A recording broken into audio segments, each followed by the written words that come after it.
In this course so far, we've talked about stock investments, stock mutual funds, and their characteristics. We've talked about bonds and bond funds and their characteristics. Now we're going to talk about putting those together into portfolios.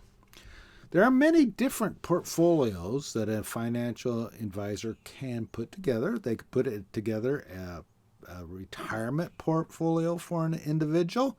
There could also be a portfolio put in place for funding a down payment or on a house or some other item, some cash flow that's needed some point in the future and we're saving for it.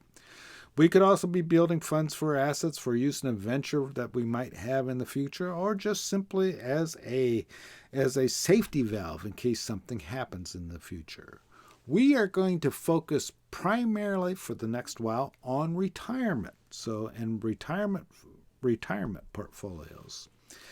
To do that, we are going to do a project, and I would suggest you download that from our Compass website.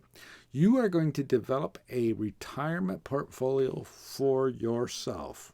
In a year or two, you are going to get out of the university and start making money.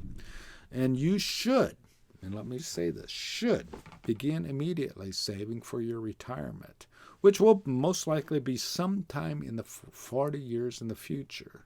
So start now, and we're going to develop a portfolio for you to make those put those funds in for your retirement.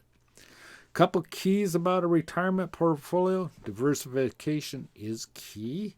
You do not want to base retirement on the results of one company.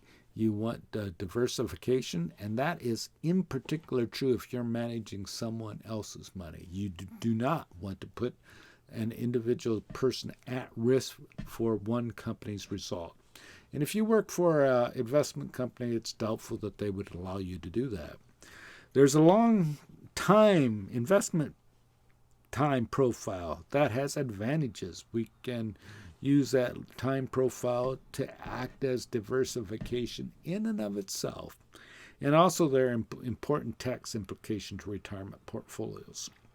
In particular, retirement portfolios often have delayed taxing provisions. The income generated from a retirement portfolio is not taxed. So we're going to talk about that. In our next module, we'll talk about putting the simplest, most basic portfolio together.